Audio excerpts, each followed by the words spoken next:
Bismillahirrahmanirrahim. Assalamualaikum warahmatullahi wabarakatuh. Perkenalkan, nama saya Julfa Tiara, mahasiswa dari Eku STI Ekuitas Bandung, jurusan akuntansi. Di sini saya akan menjelaskan tentang PSAK 24 menurut Undang-Undang Ketenagakerjaan Nomor 13 Tahun 2003. Lalu apa sih PSAK 24 itu? Jadi, PSAK 24 adalah mengatur pernyataan akuntansi tentang imbalan kerja di perusahaan. Mengatur secara umum mengenai tata cara pemberian imbalan di perusahaan, mulai dari imbalan istirahat panjang sampai dengan imbalan pemutus hubungan kerja atau yang kita kenal sebagai PHK. Nah, di sini PSAK 24 itu merupakan, bisa dilihat bahwa PSAK 24 itu adalah pedoman untuk imbalan kerja jangka pendek dan jangka panjang.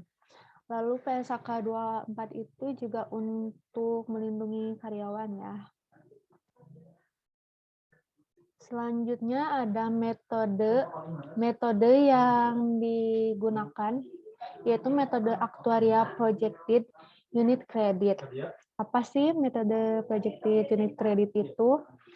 Bisa dilihat di sini bahwa yaitu membagi total manfaat pensiun kepada usia pensiun dengan total masa kerja menjadi satuan unit.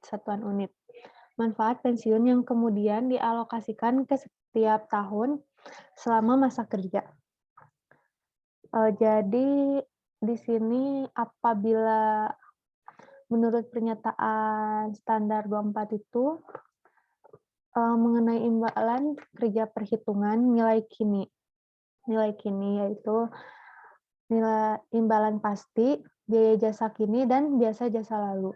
Dihitung dengan metode projected unit credit, salah satu metode perhitungan aktuaria, di mana setiap periode jasa akan menghasilkan 1 unit tambahan hak atas imbalan. Apabila menurut peraturan seseorang dengan masa kerja 3 tahun akan mendapatkan uang pesangon sebesar 9 kali gaji.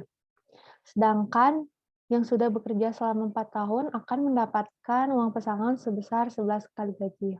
Di sini terlihat kan apabila lebih lama, uang pesangon akan semakin besar atau berlipatnya juga sesuai dengan peraturannya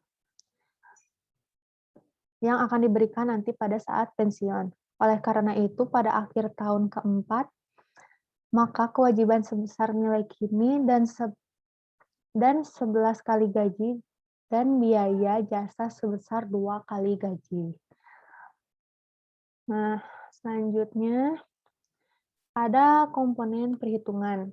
Komponen perhitungan di sini melibatkan tiga poin, yaitu gaji saat pensiun, gaji karyawan pada saat pensiun, dan di sini ada hak masa kerja, penggali gaji sesuai masa kerja lalu dan saat ini. Selanjutnya ada probabilitas pensiun, kemungkinan karyawan pensiun.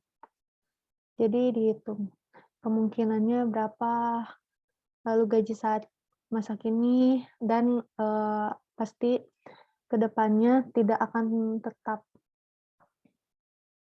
Lalu contohnya itu seperti dalam sebuah perusahaan terdapat karyawan yang sudah 20 tahun bekerja. Nah, menurut Undang-Undang Nomor 13 Tahun 2003, perusahaan harus membayar sebesar hampir 29 gaji bulanan. Jika tidak dicadangkan, bisa-bisa bangkrut. Menurut PSAK 24, perhitungan liabilitas imbalan pasca kerja dihitung dengan metode aktuaria oleh seorang aktuaris tentunya, di mana perhitungan dihitung oleh asumsi dan kalkulasi yang cukup kompleks. Pada saat pencadangan perusahaan menitipkan, jadi pada saat pencadangannya, agar tidak bangkrut, dicadangkan berusaha mencadangkan dan menitipkan kepada dana pensiun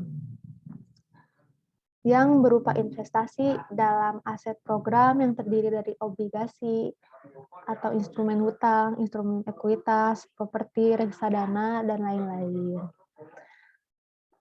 Maka perhitungan tidak semudah itu karena harus dihitung dengan nilai kini atau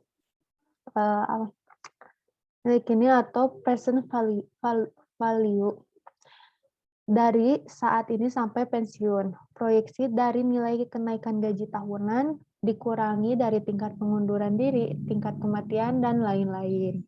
Sehingga perhitungan tersebut pada umumnya dilakukan oleh seorang aktuaris.